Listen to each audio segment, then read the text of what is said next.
Hello, and welcome to Me, My Friends, and I, the podcast where unlicensed adults give unsolicited advice with your host and new friend, Brittany. Go to CVS because I have some coupons I have to use. Why do you always have a coupon that you have to use? Because you have to join the rewards to get the coupons, and the rewards program, they do rewards. I don't know why I'm coming at you left. Because yeah, for saving? when I tell you I have a CVS app, and when I tell you I run that thing down, I am the Karen. I am actually the Karen who's like, I just added these rewards to my account, and I'm not seeing it when I purchased these 3 deodorants. My goodness, they have to, it shows up. Yeah. Okay. But this is the thing, because you have to add it to your card. It's like they want to see that you're using. Yeah. So you have to add the reward to your card. And I've added it to the card, and sometimes it's just not, I know I can read it. And I've done it where, like, I would like show them. Pay. You have to check out first before the coupons apply. What do you mean? Like, just adding it to your cart, the coupon won't show up. You have to check out. No, I add it. So no, you add it to you add the coupon in the app. You add the coupon to your card, like your digital card. And then I went into CVS and I tried to buy something and then like tried to add. I know you have to start checking out, but it wouldn't show up. It wouldn't pop up. Okay, that's frustrating. Yeah, it is frustrating. And I'm glad it's like you work for CVS. You might as well work for CVS because you did a lot more in this moment than they did for me. Oh, what they do for you? Poor customer service is what they did for me. Oh, that's a shame. Whatever. As you can see, we've started. Oh, we have? Yes. No.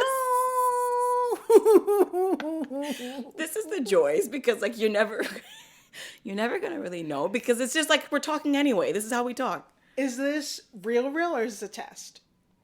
Girl, it ain't a test. Oh, okay. This is not a drill. Oh, now people know I'm cheap. Oh, no, I wouldn't say you're cheap. You know what? No, it's because you understand the value of $1. I love a good savings. I turned it into a really great thing by saying you understand the value of $1 and you just want to call yourself cheap and savings on this. You're not really saving much. Only if you were already intending on buying whatever, yeah, sure. I disagree. Go for it. You save because the things CVS has, like $4 off a purchase. I wasn't going to go to CVS, but now I'm going to go to CVS because I have a $4 coupon. But what are you going to buy? I could buy a drink that's less than $4 and get it for free. I can get a notebook. You might want to read the fine print on that because... No, trust me, I've used it many times. Okay.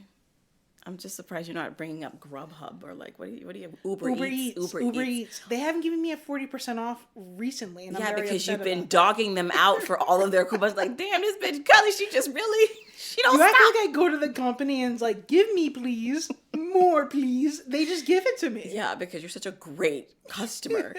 You will use that ish up. I do have Uber One for free for 3 months. You better set a timer. I did. It's in my calendar. Because they're quick. Yeah. They're quick to take that money. That's how they get you. They just say, oh, sign up for this free trial. We're not going to charge you until like 3 months from now. God knowing that in a week, I would have forgotten what this was. Yeah. It never even happened. Yes. Anyway. Yes. So, would you like to introduce the theme of the month? We are in a new month. We're in a new month. Okay, this is birthday month. Our birthday's month. This is there's a lot of Pisces walking around on this here earth. I'm an Aries, so. Wait, oh my God. I'm going to have to. End of the month. Different sign. I didn't know. You didn't know it was a different sign? No. I mean, I guess you would. I wouldn't know unless someone told me. I just kind of think that anyone in March is a Pisces, which just doesn't quite work. And March is a long month-ish. It is a long month, yeah. So now I see you a little differently. No biggie. We're just not Pisces together. I'm a Pisces alone. Are you good at astrology like that? No, that's why I shouldn't even talk about it.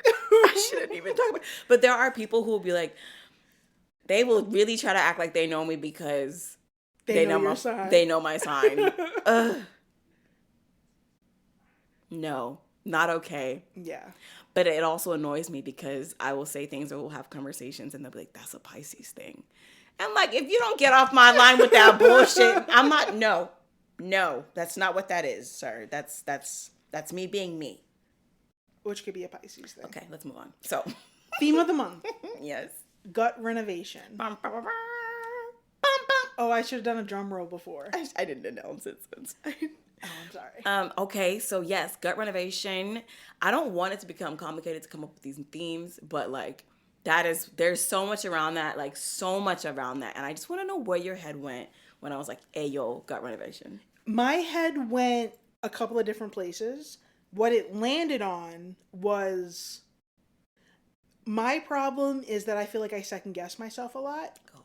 And listening to your gut and like just readjusting that focus in your mind of my gut's telling me something, let me not second guess it, let me, listen to it, think about it, and like trust it, because I feel like my gut is smarter than my brain. And my mom actually gave me a book not that long ago, a couple of years ago. She gave me, my sister, and a couple of my female cousins this book that is about trusting your gut and trusting your instinct and like different situations women have been in. Around men? Not necessarily around men, but dangerous situations. So of course men. Where people trusted their instinct and they got out of danger or something like that. Yeah. Didn't read the book because I was terrified of listening to stories like that, because I'm a person who doesn't trust my gut. Okay. So when I hear gut renovation, I think of restructuring my system to trust my gut more. I love it. I absolutely love it. Not that it matters that I love it, but like that's obviously like one of the places that my mind went as well. Mm-hmm. Can we just, we're going to pause on this for a second. Shout out to your mama, because she is top one for making sure you're safe. Top. Okay. Top. In all the ways, like so involved. So involved. Like if she knows I'm getting home at like 2 a.m., she's like, text me. And then I'll get a text at like 4 a.m. like, you home?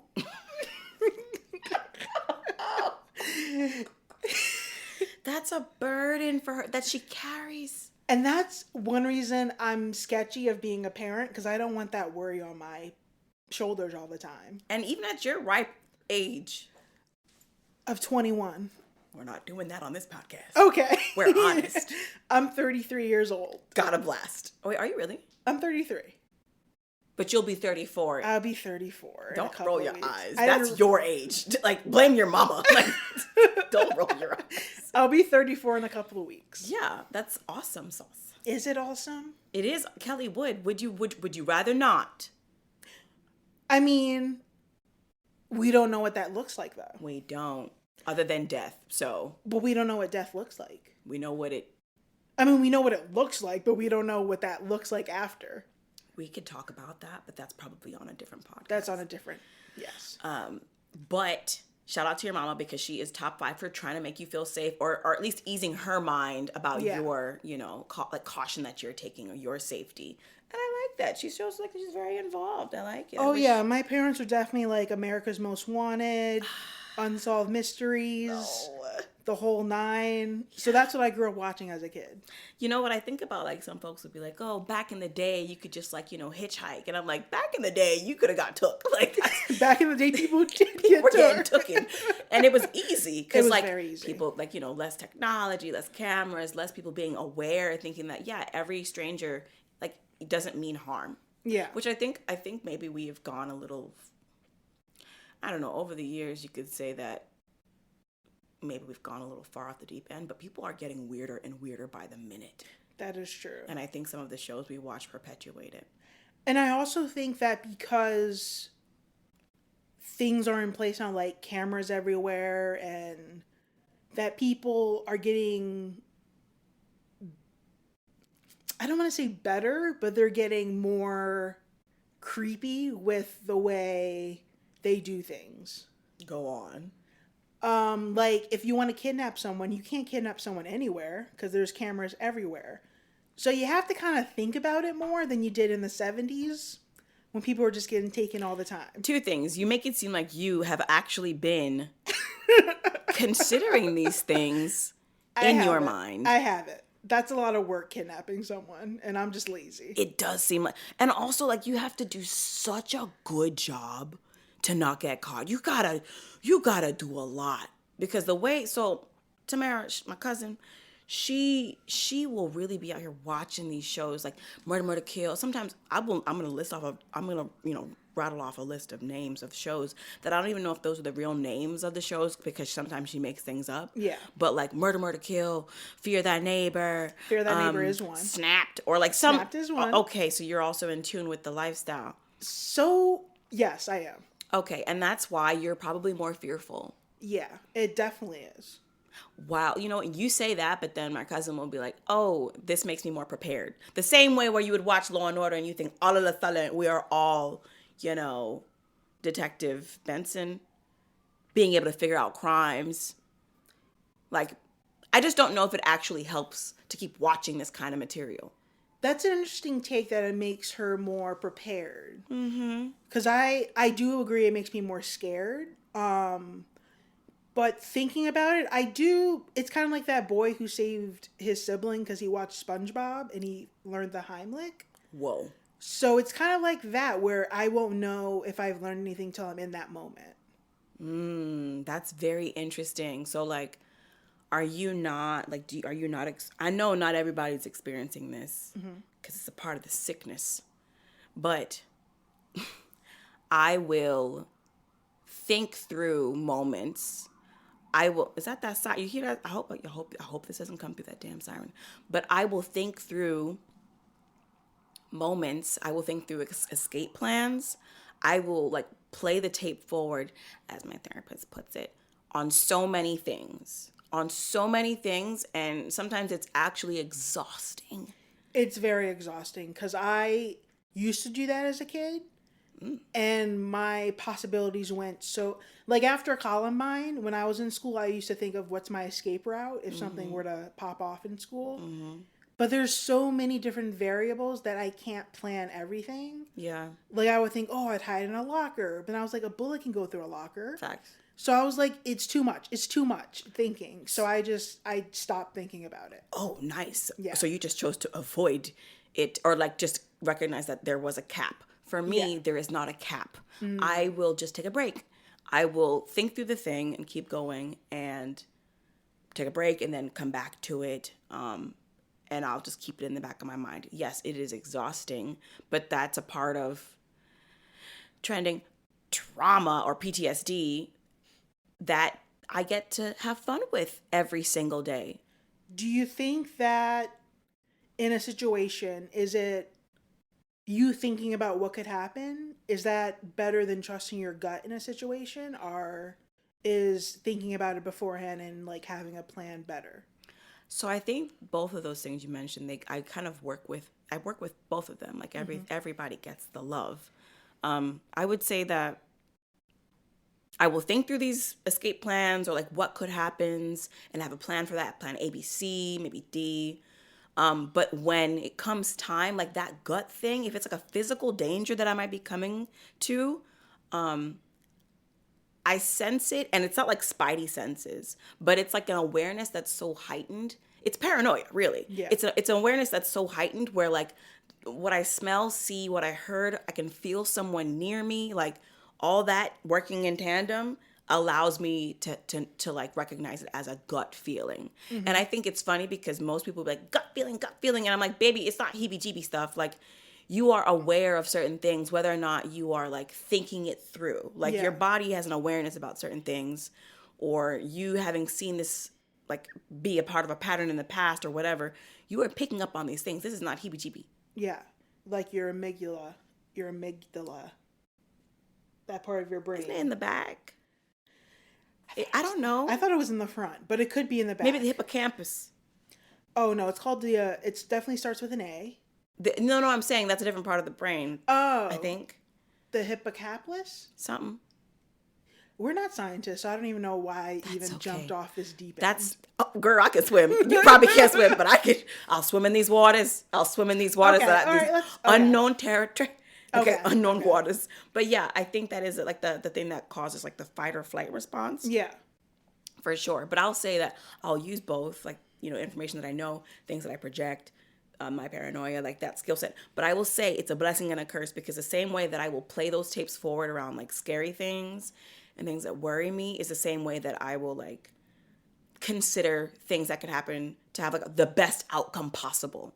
Oh, that's nice. Yeah. And that's partly why I think I'm pretty good with, I don't know, helping people, or like thinking for something that they might not have just considered, something small. I like doing that. Like, that's nice, because I feel like I've never considered doing that for the opposite, like positive things. It's always been negative things that I think, which, yeah, that face is very accurate. And I mean, that's a good muscle to use, and I might try to do that from now on. well, I mean, it still stems from some place slightly dark. Like, I don't want this bad thing to, like, if I'm helping a friend, like, plan a birthday party, like, I don't want XYZ. I don't want A through Z to happen. Mm-hmm. So we're going to solve for it now. Like, preparation is really key. Yeah. It really is key for me. Yeah.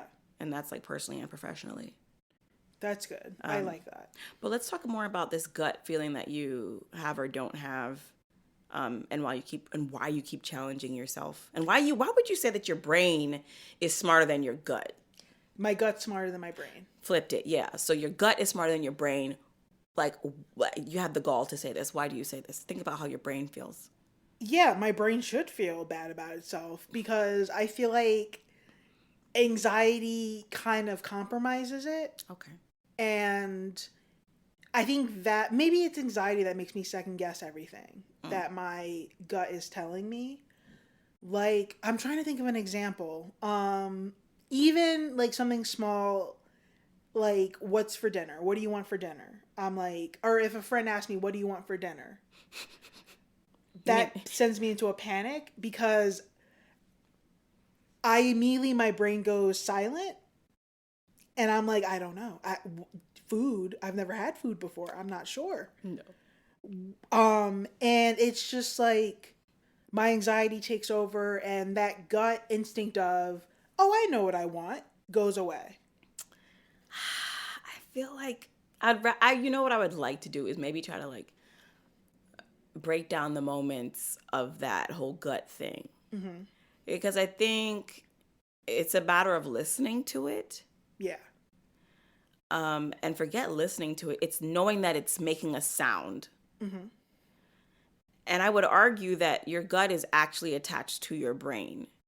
Yes, definitely. Right. So for you to separate the two, sure, maybe that's, there's a world where I could believe that as well. But like, I really think these two things are working together. So it's like there is something that you're witnessing from whatever sense you're getting. And you're posed with a decision to make, as small as it might be, maybe 1 to 2 to 3 things to choose from. And this is not just food, but like anything. Yeah. So you're witnessing a thing. I think typically, like, you might get an immediate response, and then we kind of just bulldoze that response with our brain, maybe. Yeah. And so I think it's less about listening, but just noting that there's something that's something that actually just came up. We just missed it. Or like getting still. My friend Oprah. Oh, yeah. I would listen to some of her, like, her teachings, if you will. Oh. And she would always say this thing, like... My mom doesn't like Oprah. I know. I just wanted to shout that out. All right, go on. Okay, well, she's done a lot of good things for a lot of good people, okay? She's done a lot of things. She's done a lot of things. She's made a huge impact. She's made a huge impact. That's true. So I'll say that one time I heard her speaking on a thing, and she spoke to like getting really still. She says, if you don't know what the next thing, if you don't know what to do, you're feeling lost, get really still, listen to yourself, get quiet, and consider what the next right move is. And I'm not going to be like, oh, this is like the word, but like there's something to that. I think we've got a lot going on all the time, and it keeps us from listening. Just listening. That's true. What's surprising is that I'm a very good listener to other people. I'm not a good listener to myself. Unless it comes to choosing a therapist. Then my gut is very strong. I don't know why. Oh, let's try to find out. Okay. Why do you think you have such a good instinct around therapists? Well, when I first moved to New York, I had to find a new therapist. So I saw a lot of therapists in the New York area. Sorry. You just make it seem like I don't know, like you've got like dating apps and whatnot. I could just see you now just like swiping on all these therapists. It's just like, ma'am, there's not any more matches for today. Like, we've got to come back, try again tomorrow, the please. clinic I go to now, they did actually meet with me and they're like, you can't keep changing therapists. You have to choose one and try to work it out. Go past one session. No, bump that, because you have to have a consultation, because if it don't work, it don't work. If the match is not good, it's not work. For some reason, my gut in therapy, when I first meet a therapist, I can tell within the first like minute or two if I'm gonna like this person. It's not liking, it's like if this working relationship will work out. Dude, you have to carry, like, I hope you can carry that into other parts of your life, because I'm curious as to like, why are you able to do that? Like, why is it that you're able to do it? Like, I don't know. I have therapy Friday. I should bring that up. Because I would like to have that sort of confidence and agreement within myself for other things. Yeah, that would be ideal. Yeah. I would say that I have over time built this attention to gut. And sometimes my gut isn't telling me what to do, but it's more so telling me to slow down, that there's something that I might be missing. Okay. And you can even feel it in your body. Like, we say gut, but I can actually just feel it in my body. Yeah. Like, if my back gets tighter, if my chest gets tight, if my neck gets tight, or like my heart starts to race over like a small or big thing, whatever it is. But it's more so my gut saying, hey, something is off about this. Or something is interesting, or something is worth taking a second look at around this. It's not really saying, oh, girl, you should actually go to the left. Or you should actually pick that thing up. It's not that at all. Somebody calling my phone. I don't know who that is. Yeah, because my phone's not in my hand, so I don't know who's calling you. Sorry. I'm sorry, Kelly Wood. It's okay. I just don't know. I didn't know you knew other people. No, I don't. That's dangerous. That's very dangerous. I'm not like that in real life, people. Nervous laugh. but yes, around my gut is, I think I've spent the last several years just getting closer to what that is, and like what it sounds like when something isn't quite right. Mm-hmm. And I'm not perfect. I'm just close. I'm not really gonna nod at that, Wood. No, that's good, because no one's perfect. But you think I'm close? Yeah, I actually do. Oh my God. That's so funny. Yeah. We're not doing this. We're going to move on. But like, Okay. I try my best. I'm always really trying my best. And like, I'm always in a moment of just like, trying to rediscover or relearn or just develop, which might be a bad thing. But like, we're all going to die one day. And like, none of what we've done is going to be remembered by us or by the people around us, because they're also going to die one day. Like, we're all trying to preserve these parts of ourselves or make a mark. But like, it's not going to matter. And I don't want to sound morbid, but like, or like too, but it's not going to matter. So like, I just try to put the most into making sure my soon, close future, like that feels good. Like I want my day to day to feel good. I like that idea. It's not revolutionary, but it's not. But I think a lot of people don't, especially nowadays when everything's like, well, maybe everything nowadays is like instant gratification. Sure. So maybe there is something to like that day. I just want a good day. Mm-hmm. But I think a lot of people also are like, they think long term a lot. Sure. And they're like, oh, I don't know where I was going with that. But yeah, I don't know where I was going with that. They do think long term. And I think, oh, you have the audacity. Like I mean, it's cute.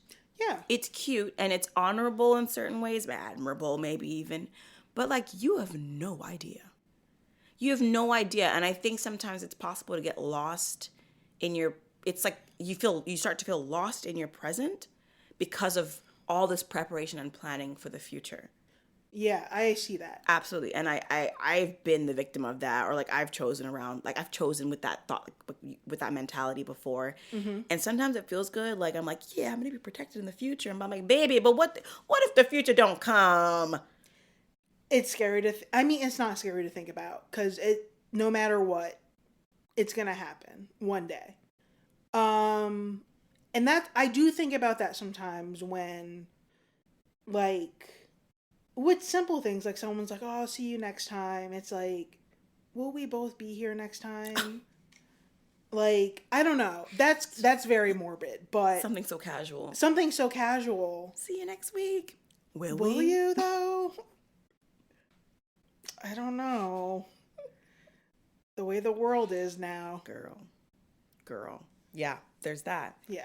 Okay, well, I'm hopeful that you can begin to, like, I mean, you know what? No, you already are doing it. You know, I've known you for some time now, and you're like, your confidence has just like grown just truly over time. Like, That's even the true. way you talk about yourself, even the way you talk, Mm-hmm. even the way you respond to me these days is different from how you used to before, right? Yeah. Like, you'll give me the sash, and I think it's phenomenal because, got to keep me sharp. That is true. In your old age, we have to keep you sharp. I'll come over there right now. It's like a puzzle. I'll stop this whole thing. It's, the audacity of me because I'm older than you to even say that. Because I'm trying to be respectful of my elders. You know what I'm saying? But yeah, no, I'll make sure they take care of you up in the home. Thank you. Because, I don't have kids, so someone has to. Squirrel, you're right. You don't have a child, nor do I. We have to take care of each other. I do think there's something to that, though. And, like, I don't know. I'm going to go out on a limb here. Okay. This is the limb I actually live on full time. But I have never actually wanted children. I've never wanted children. And I've gotten so much, unbelievably, and in subtle ways from people that care about me. And, I care about these folks. They will, comment on that. And I care about them and they care about me. And I know it's just their opinion for the life that they've lived thus far. And it's so funny, like when a person, and I will say specifically, when a woman decides that for themselves, or when they not even decide, but when they recognize that for themselves, like, I've always been this way. Yeah. This sounds shallow, but it was a little indicative of where I would end up. But I was never the one to play with the Barbie dolls. I wasn't walking around with strollers and whatnot. Mm-hmm. Like, that was never the game for me. Yeah. But like, I genuinely just don't want to do it. I think it's a huge responsibility. It's such a huge responsibility. That you have to be financially. And it's sad to even say, in America, let's say that, you need to be, America. You need to be Cracker Barrel. Cracker Barrel.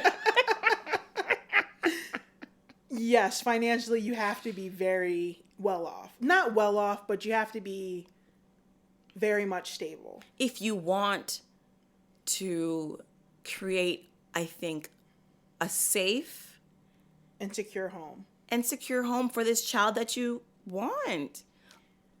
I was watching a TikTok the other day about how this woman was like, oh, people who don't have kids, like, who's going to take care of you when you're older? That part. And then it was like a thing where someone responds to that. And they were like, the reason you have kids is not so you have someone to take care of you when you're old.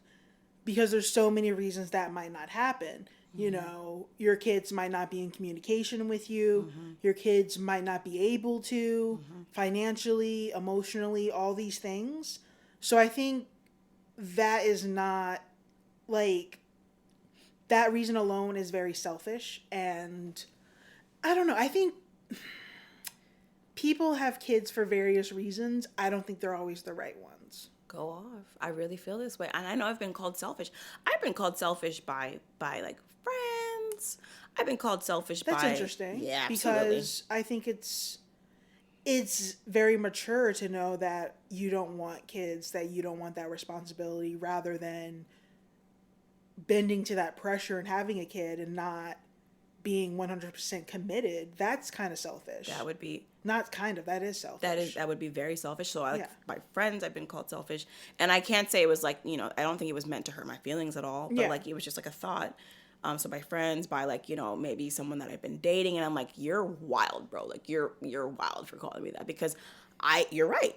I think I am sure about it, and not for nothing, I can change my mind if I want to. Yeah.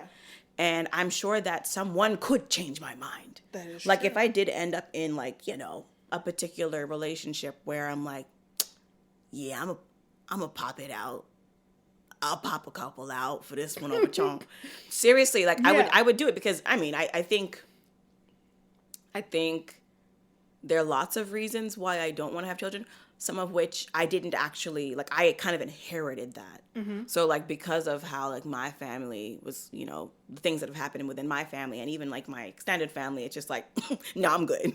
Like, no, I'm good. You can keep Yeah. that. Like, there's more than enough children out here in the world for us to take care of, which is another thing I think we need to, if I was president, I don't know who this is. If I was president. It's U.S. president. Continue. I'm the U.S. president. I think that we should probably hold off a little bit. We should just hold off a little bit. And I hate this. I hate even saying it, because it's like telling a person what to do with their body. But I'm just like, can we all come together and make a quick vote and just say, hey, maybe we should hold off on a little bit. There's lots of kids to go around. Lots of kids. Okay. And if mothering or fathering is something that you would like to participate in, more than anything, we've got some. Like go ahead. No. You continue. I, at a particular point, was in the foster care system. Mm-hmm. And we went from homes to homes to homes. And there's more than enough kids to go around. There's more than enough. And I totally agree with that we have so many kids that would love a home, love a loving family, that we don't need to bring more into this world that didn't ask to be in this world. Okay, wait, can we pause there? Let's pause there. Okay, because nobody asked, okay? The moment I said it, I was like, Regurge. Okay, keep going. But, yeah, in a perfect world, I think that we could hold off on having kids, natural kids, biological kids is the word. Yeah. And, you know, like, get all these kids out of foster homes into stable, comforting homes. And then after a few years, be like, okay, have at it again. But I think that might be a dictatorship. One of my favorite books as a kid was called Among the Hidden. Okay. Have you ever read that book? Among the Hidden? Among the Hidden. It's about a future where you're only allowed to have 2 kids. Mm-hmm. And the book follows a third child they call the hidden child, where they like hide him in the attic. And it's giving Anne Frank. It's giving Anne Frank. Uh-huh. Not really, though. It's not. I just said that. I don't mean it. I agree with you right away. And I was like, wait, no, I thought about it after. But it's like, you know, about him hiding, and like he finds out that his neighbor is another third child. And it's like, I would say they're adventurous together, but it's not really. It's kind of a depressing book. Okay, very interesting. Yeah. I think, so the third childs, the hidden childs of America, we would like for them to have a home. And this is, you know, I'm careful around this, because people want a family unit. Yeah. You know, and sometimes it doesn't always look like a child that's currently in foster care. Like, I get it. Sometimes people want to like bear children of their own, or like whatever it may be. Everyone has a right to do whatever they want with their bodies and with their families. But I do think that is like an untapped market. Like, that's weird. But like, that's definitely a conversation that needs to be had. Like, and I hate to say, how do we incentivize, like, you know, adoption? Like, how do you do that? I know that with me personally, I just had this conversation with my therapist actually about whether or not I wanted to be a mother. And talking with him made me think that I don't think I want to have biological kids. If I do become a mother, it probably would be adoption. Mm-hmm. Just because I don't want to I feel like I don't want to pass on any like mental health things to someone else, Wow. anything like that. But the idea that maybe I could like guide someone in this world, like there are plenty of kids in this world that I can guide. Yep. So I think I don't have that desire to like have biological kids. Yeah. Is the thing. Some people have that where they're Yes. like, I have to. I want a mini me. I don't really have that. And I've never had it either, Yeah. truly. Like, I mean, lots, like, again, like, lots of things are scary around, like, being a mother, and I mean, even after the moment that you, like, might give birth or whatever, but, like, everything up to that moment is kind of scary. Yeah. Like, making sure that you have things in order beforehand, like, that's also kind of scary. Like, lots of reasons why I don't want to, but ultimately, the decision is final. Do you think it's a gut feeling whether or not you want to have kids that every woman has? Yeah, I do. I do too. I think it's a gut feeling that every woman has, and it doesn't have to just be woman. It could also be men. That is true. That any person has around, like, you know, raising a child. Yeah. But I think society just gets in the way of listening to that, because, like, the pressures and this, that, and the fourth. Yeah. But I think all this external noise, it just makes it hard to hear what your body or what your heart wants, truly. Yeah, and that I also don't understand why society's like gay people shouldn't adopt. Like, there are plenty of kids that would love a loving family no matter what the sex is. Like let's not deny these kids homes and parents. But I'm not a lawmaker, so I can't. You could get into that. It's not too I late. could get into it. I could, but it seems like a big pill to swallow. It's a big pill to swallow. Yeah, for sure. Yeah. I agree with you. I think lots of brilliant people, whatever you consider to be brilliant, successful, whatever, have come from two parent homes, one parent homes, single father, single mother. We've got tons of brilliant people out here who have had, like, rocky upbringings. So, like, to say that, I mean, I'm sure there's evidence and there's, like, stats and all on this, but, like,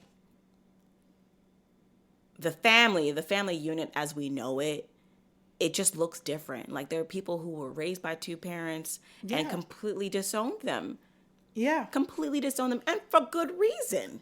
Yeah. And for good reason. I think society has to come to terms with the changes. Like, everything doesn't look like it did 50 years ago. Yeah. The family unit, what a person is, like, all those things are changing. And there are some people who are like, I want to hold on to the past. Like, things shouldn't change. And it's like, sorry. the world changes all the time. Yes. Like, you just have to either get on board or not. Be miserable.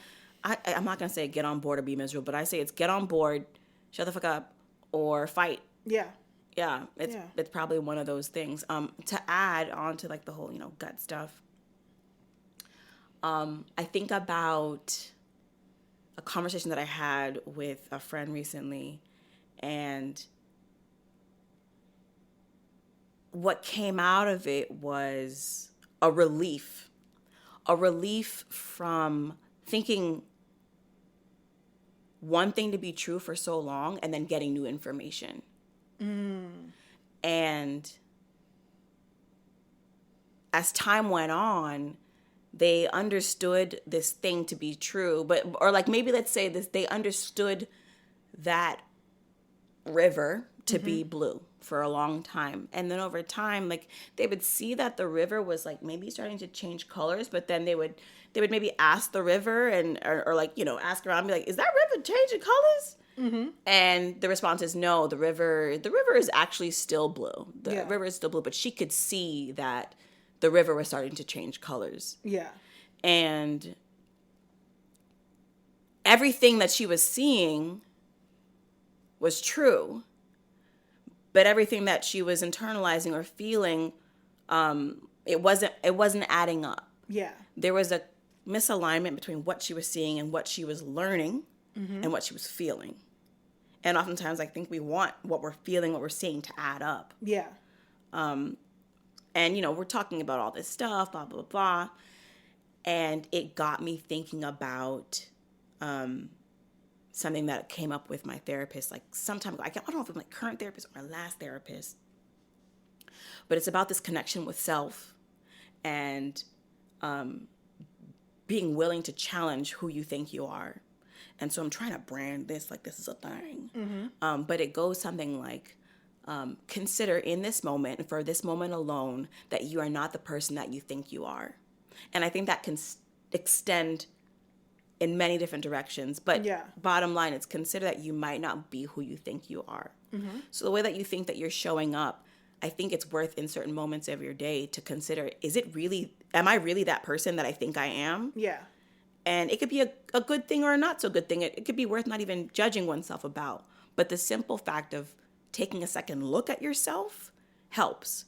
Because I'll tell you right now, and this is like a whole, like this, talks about this. I think this is connected to the gut and trusting oneself and trusting what you see and hear and feel.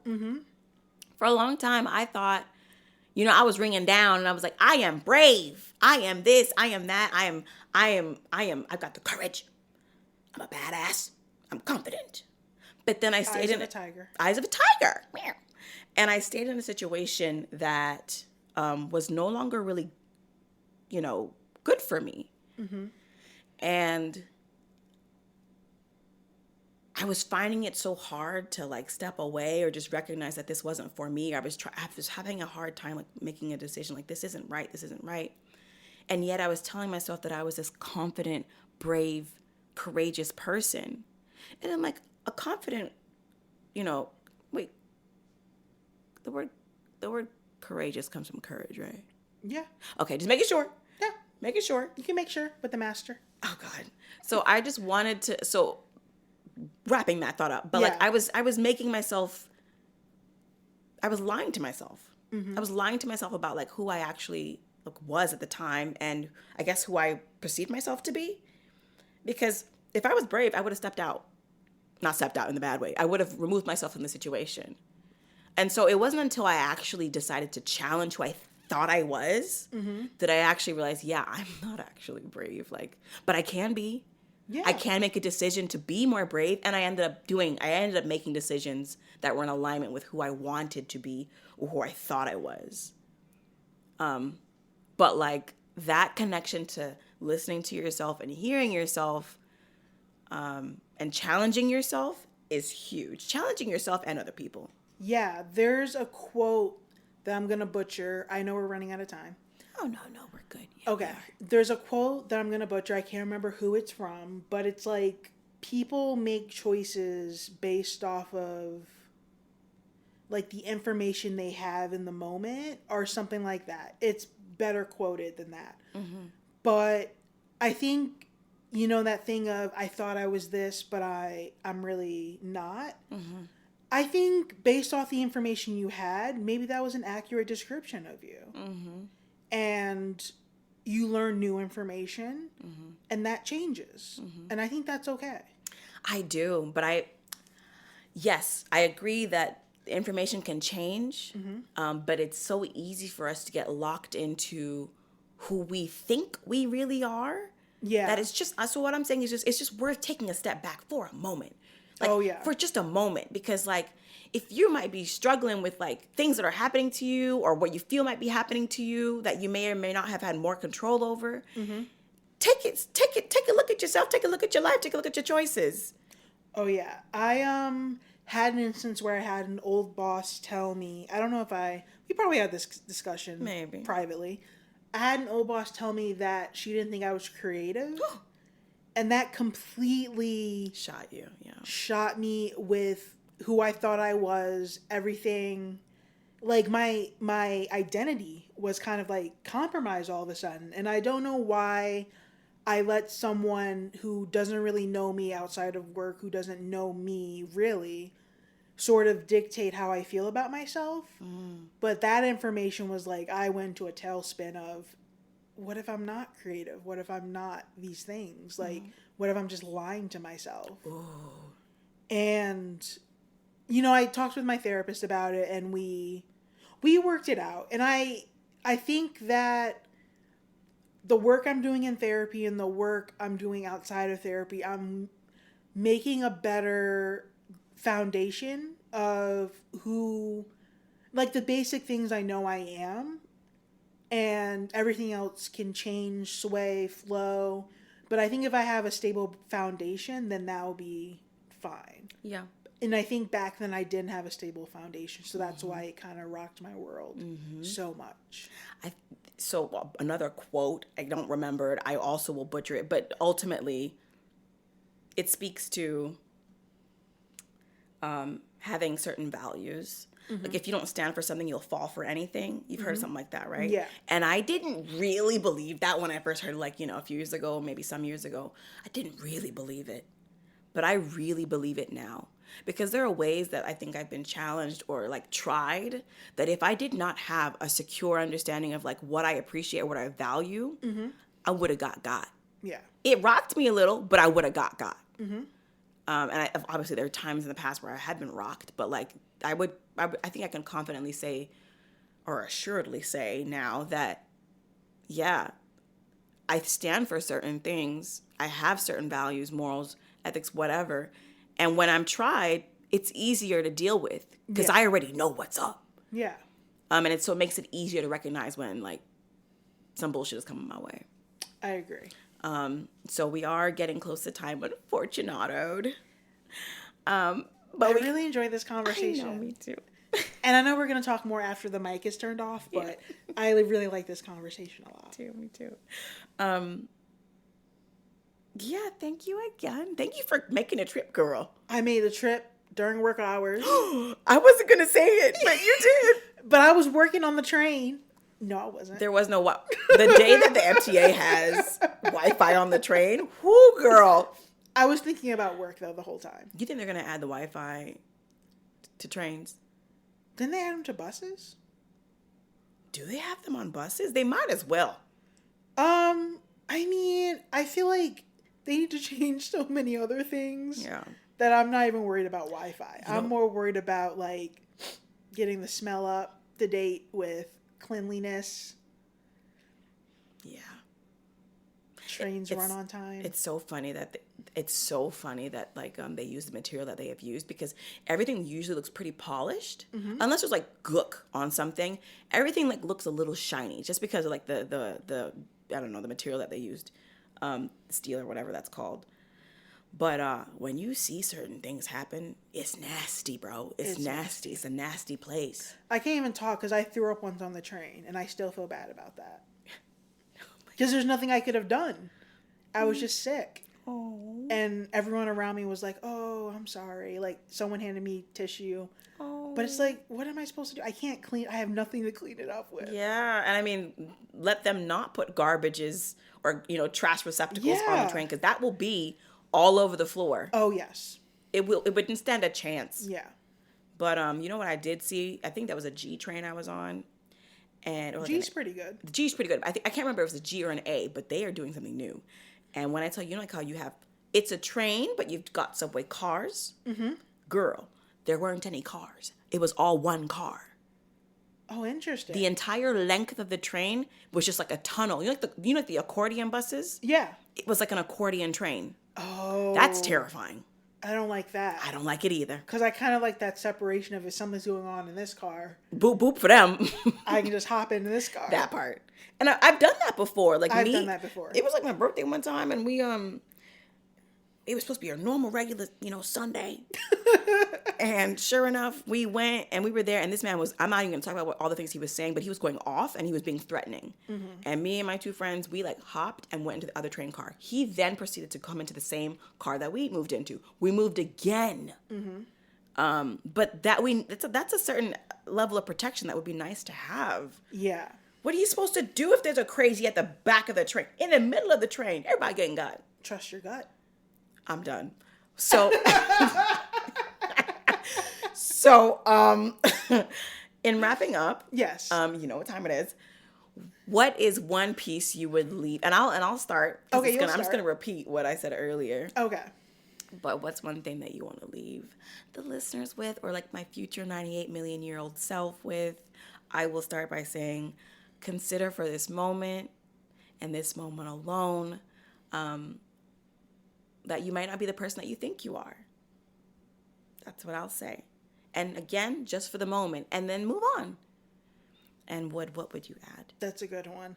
I don't know why I didn't think about this beforehand, because I knew this question comes up. You don't have to think about it beforehand. It doesn't have to be awesome either. It doesn't have to be awesome. Or you don't even have to say nothing. It'd be nice for you to add. Rocket power. Got it. Nope.